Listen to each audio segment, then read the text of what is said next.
Alrighty, so I had somebody make a comment on pretty much all of the demonic beast battle guides that I've done. So the bird, the deer, and the dogs. So I figured I would take this time because those came out quite a while ago and things have changed. New units come out. These activities are basically always getting easier as time goes on because of the way that the unit or the new units get power crept and everything like that. So or they power creep the meta, I guess. So. Before we hop in, I do want to say if you're new to the channel or anything like that, definitely feel free to subscribe. I know that these sort of videos typically reach like a wider audience because people are looking on, how to find teams to beat or farm, just these hard sort of end game activities. So if you're new to the channel, feel free to stick around. But anyways, let's talk about it. This is the team that I use to fast farm on the bird. It is very DPS heavy.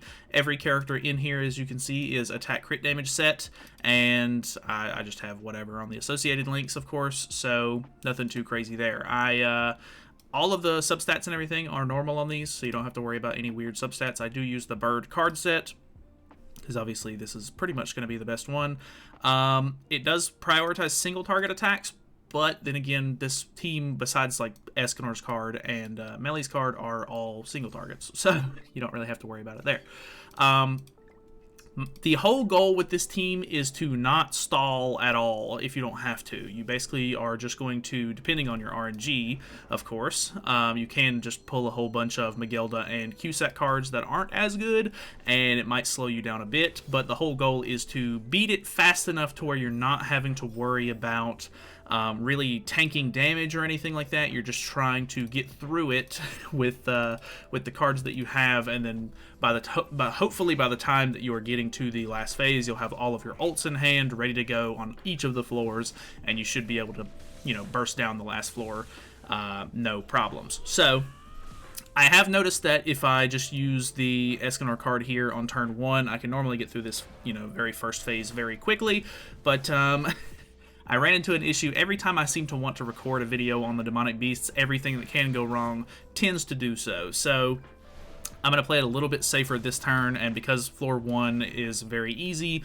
I'm going to use turn 1, floor 1 to sort of stall for one singular turn to try and make sure that I can get rid of some of the cards out of my hand and also push for some of the ultimates. So I typically end up using a lot of not Miguelda, a lot of Melee cards and Escanor cards in my run just because they're the strongest cards.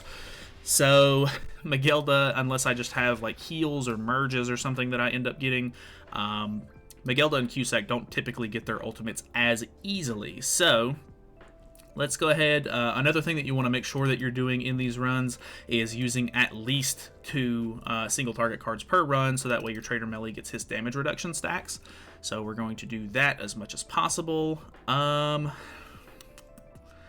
I'm going to be using all of my Miguelda cards here, so I think what I'm going to do is move this one instead of using it, actually, and then I'm going to probably double attack with Cusack and kill with Melee, because the first 2 phases on floor 1 do not have a damage cap. It's very easy to kill these floors or phases. The only reason why it takes a little bit longer on phase 1 is because it's kind of just like a setup phase. You don't have any stacks built up on any of your characters, but because of Miguelda and her Holy Relic, it's very easy to get stacks very quickly. So this is the first floor where we have to actually deal with a damage cap, and I don't typically like getting stalled on this phase because the card that the bird tends to use is this one right here, which is removes buffs, and that is very bad because if Escanor gets his buffs removed, or if Melee gets his buffs removed, you're going to run into an issue where their ultimates are not going to hit damage cap. It doesn't matter if these 2 get ultimate or buff removed because of the fact that they have a Power Strike ultimate, so it's basically going to hit guaranteed damage cap either way. I could just triple attack with Escanor and call it a day, because of this card hitting through damage cap. That's really, really nice, but I really would like to have, ideally, all of my ultimates in hand going into this next phase. So I'm going to do something like this. I'll go ahead and get Escanor's ultimate, I guess, and then we'll move some cards around and attack with melee in the next turn. So that way I can get his ultimate as well. It really just depends on who the bird tends to target here. A lot of the times it ends up being melee, which is very unfortunate because he builds up so many stacks. And it's really painful to see them get removed, but luckily, right here, he goes for Magelda. I don't know if all 3 of his cards are going to be remove buffs, but it's looking kind of like it.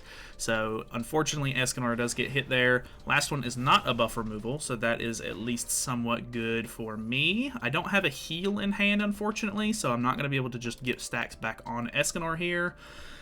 But it's not the worst thing in the world. Let me just move these cards twice, use this to go ahead and push phase, and I'll just get rid of this card out of hand. Luckily, we do have some extra Escanor fingers in hand, so that's kind of nice. We can potentially use those, but if everything goes according to plan here, we shouldn't have to deal with it too much because this card and this card are going to do damage caps, plus Cusack's has Abyss on it, so it's going to do a little bit of extra damage if we don't completely kill, which is very, very likely here. We don't have the most stacks I've ever seen on melee, so we're probably not going to hit damage cap with that, and I highly doubt Escanor's does with 0 stacks on, so we're just going to have to play it by ear a little bit here. 81k is not too bad. This one does 24k. Very bad on that one. So if we can pull a heal card, that would be fantastic. Very lucky to get that, actually. You can see the Abyss effect did go off as soon as it ticked over to his turn. He did not quite take enough. Sometimes if you get lucky, if you don't kill, the Abyss effect will be enough to sort of tick over the rest of the damage and kill the phase before you have to worry about trying to heal any of your characters. So that should be enough to kill. Hopefully that level 3 card will hit, I would imagine. Really good heal there from Magelda. I think the only character that's missing any HP is Escanor, and he should lifesteal it back from this hit right here.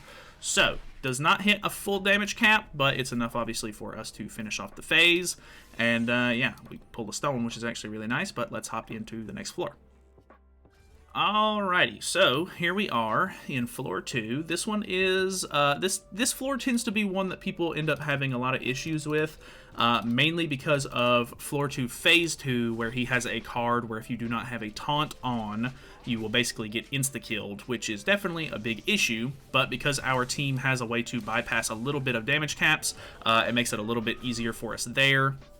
So ideally, if you can go into this next phase with 2 Escanor finger cards, it is perfect, but depending on the other cards that you have, as long as you can hit damage cap with them, it's not necessarily as bad. So we have a level 2 cleave card, which will be really nice, actually. I think what we're going to do is heal up right here, use both of these. Hopefully that will hit damage cap and kill. We could potentially just go ahead and get rid of the cleave card here, and hope for the best and get more melee cards and everything. The fact that this one actually merged is kind of annoying more than anything.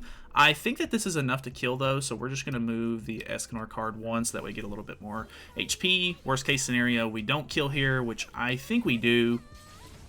Yeah, I think that's a kill.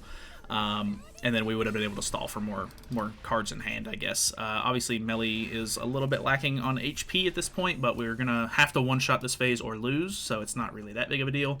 Using 2 Escanor fingers is going to get you down over 66% of the way.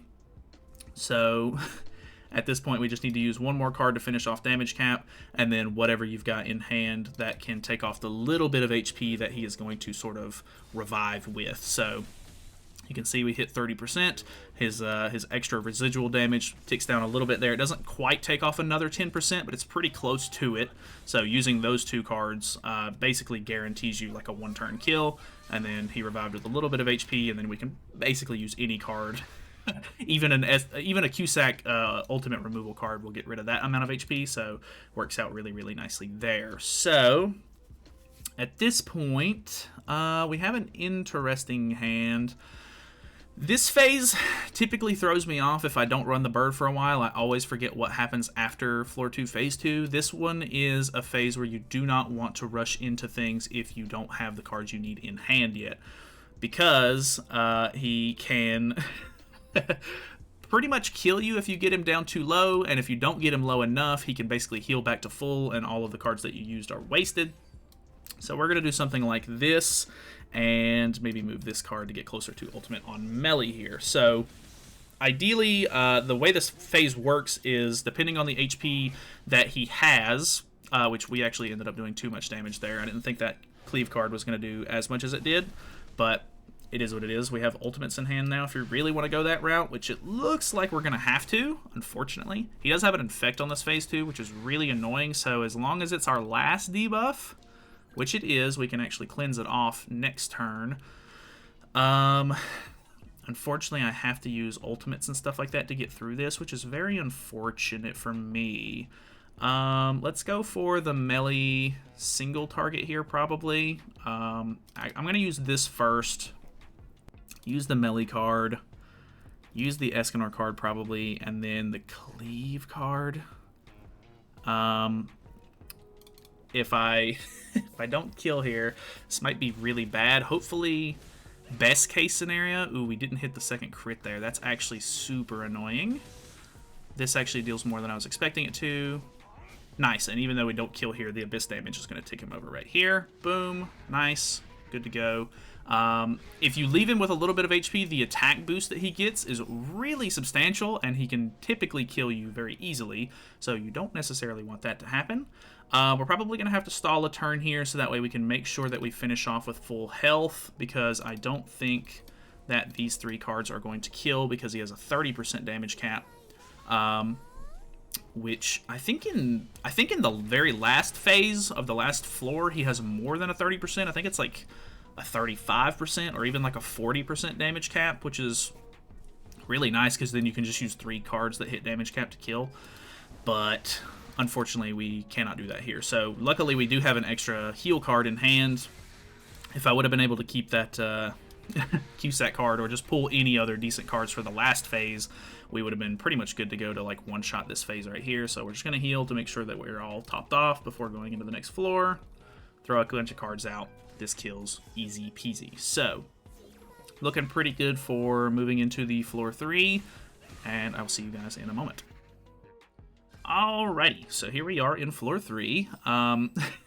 It's actually kind of maybe bad timing. I might have to end up redoing these videos sometime again soon, because there is potential. There has been a lot of leaks recently about a new Magelda coming out, and if she's as good for all of the demonic beasts as we're kind of hoping she's going to be, because there were leaks saying that she's going to be on all the demonic beasts, like usable, then it could be a pretty significant shift in the meta for these activities, so I might have to end up messing around with them again, but it is what it is. This is kind of just how I'm fast farming. You can obviously take some of this and apply newer units to it, or whatever you need to do there to sort of, you know, make it easier on yourself. Luckily, with this Holy Relic, every once in a while you'll get a passive that ends up adding extra debuffs to your characters, which is kind of annoying. So sometimes, like, after his turn ends or whatever, he'll put, like, an attack defense lower on you, which is kind of annoying, because your cleanse that the Holy Relic gives you is only going to cleanse off the newest debuff you have, so we can actually get rid of the blockade there, which is really nice, and then we can typically just go ahead and attack with level 2s. Level 2s on this phase do really good damage. We're going to use 2 single targets here to make sure that we can get a damage reduction stack. And melee's hurting a little bit, so we're going to try to lifesteal as much as possible. So you can see he does 172. I have stacks on melee now, and even he didn't hit that with his Amplify card. So unfortunately, we don't kill this turn, but we should have lifestealed a decent amount back. We have extra damage reduction on, so we should be okay for the moment.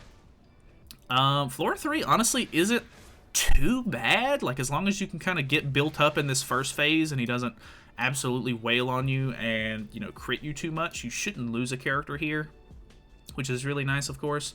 So I think I'm going to save the heal. Well, no, let's go ahead and use it. I don't really care too much.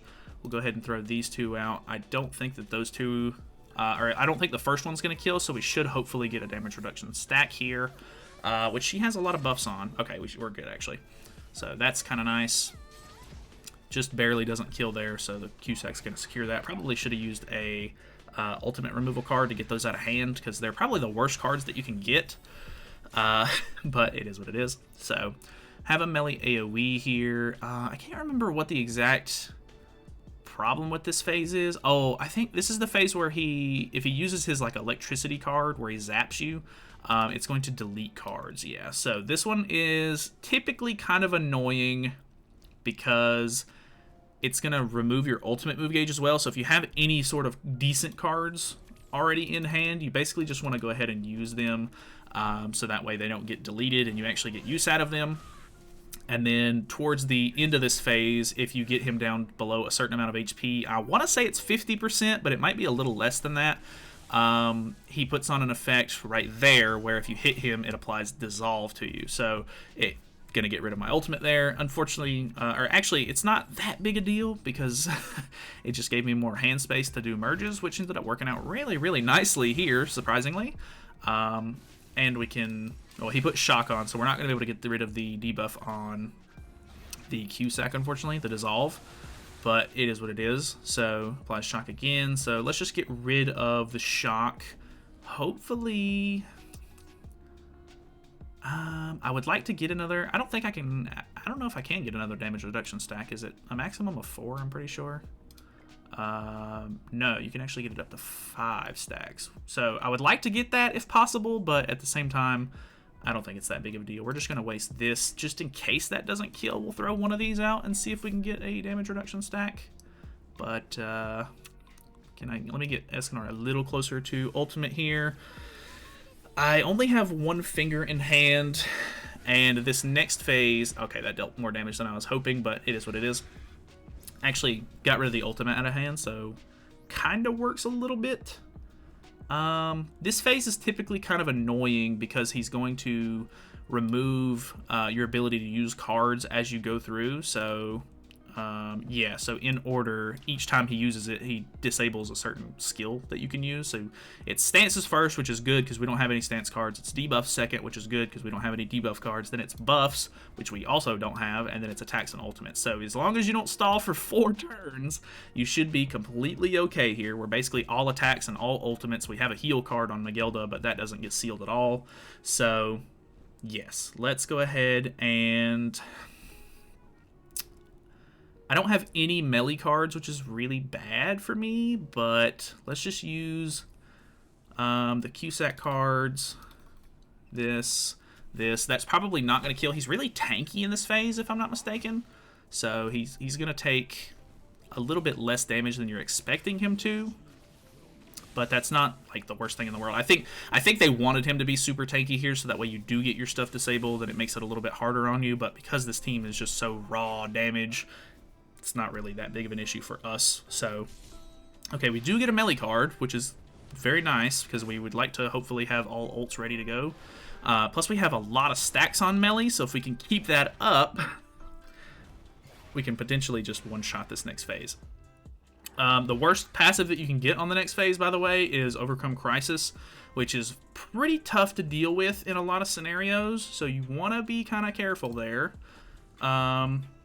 I'm going to do this and then get his ultimate. Hopefully that's enough to kill. That did not a whole lot. This card does pretty good, and then this next card is a cleave as well, so I think we'll be fine with all the stacks we have on. Nice. So we still have good stacks. We're going to have everybody's ultimate. This is actually the best passive that you can get because it's the only one that doesn't have a revive. So at this point, we can literally just one-shot this phase very easily. Like I said, he doesn't have a 30% damage cap on this one. It's like a 36 or 37%, which is kind of weird. But if you hit all damage caps, you can literally use 3 cards to kill, which is ideal if possible, because if he has Overcome Crisis, you do not want him to revive if possible, because it's going to absolutely ruin your run. Like, he gains so much basic stats, and he full heals, which is really bad. Even if you get the revive where it's at 50% HP, it's not nearly as bad. So there it is, full run. Not really that bad, especially nowadays. This obviously was like the first demonic beast that they ever did, so there's a lot of different ways for people to sort of bypass some of the mechanics and everything. You used to have a taunt on your team, and now with the ways that we can sort of bypass that, it's not not really that bad. Plus, we have so much damage output. You're gonna be basically hitting damage cap with a lot of the like big hitting cards that you're gonna be using pretty frequently. So, not too bad. I don't know if you have any questions or anything. Feel free to ask. But other than that, that's all I got for you. So, thanks for watching. Feel free to subscribe. I will see you later.